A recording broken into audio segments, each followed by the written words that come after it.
એક તરફી તો જોવો ખબર નથી કાયદો કામ કરતું હોય એમાં હું છે મેટર એ મને નથી ખબર. પણ શેની મેટર અમને બતાવો તો ખરા કે આ મેટર છે એવું તો બતાવવાનો પછી કાયદાનું કરજો તમે તમારે જે કરવું એ જોઈજો તમે કે કિસ્તે ગમે બને તેવું થાવત અમે વિરોધ કરવાના શાંતિપ્રિય હું પેલી કોણ માયનો નામ આવ્યા છે જો આ કોઈ વ્યક્તિ છે ને કોઈ નવરા કે પાદર બેલી વ્યક્તિ પોલીસ છાવણીમાં ફેરવી દીધું છે અમારે ખેડૂત માર્ગદર્શન મેળવવું હોય ખેતી વિકાસમાં હાલો તમને ભાવનગર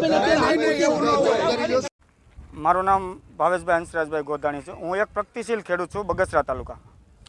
આજે બગસરા તાલુકામાં 14/10/2025ના રોજ એક કૃષિ મેળાનું આયોજન કરેલું હતું. એટલે કૃષિ મેળામાં અમે 10 વાગે આવ્યા. ત્યાં પોલીસ સ્ટાફનો 150 જણાનો કાફલો હતો અને અમને અંદર ન ના પાડી. તો એનું રીઝન પૂછવામાં આવ્યું કે ભાઈ કેમ મને અંદર જવાની ના પાડો છો.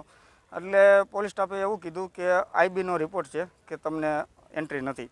પછી ગામડેથી ખેડૂત આવેલા છે. 500 ખેડૂતમાંથી અમને 5 જણાને રોકવામાં આવ્યા કે તમે વિરોધ કરવા આવ્યા છે. કોઈ પ્રકારનો વિરોધ નથી અમારો.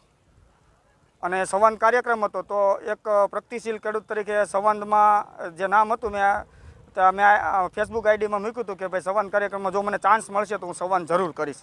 એને હિસાબે અત્યારે કોઈને બોલવાની તાકાત નથી સામે.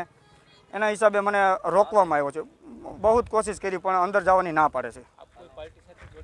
હા, હું આમ આદમી પાર્ટી સાથે જોડાયેલો છું.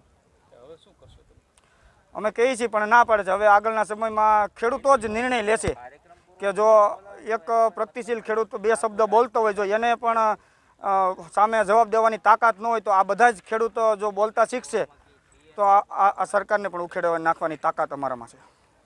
હું તો અહીંયા કૃષિ વિકાસ મેળો છે એ આયોજન જોઈને હમણાં હું આવ્યો હતો.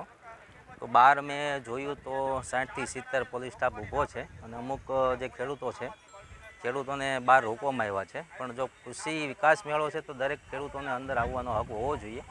પણ ખબર નહીં કે આ પોલીસ સ્ટાફને અંદર અમુક ખેડૂતોને જવા દેતા નથી, જે ખોટું છે.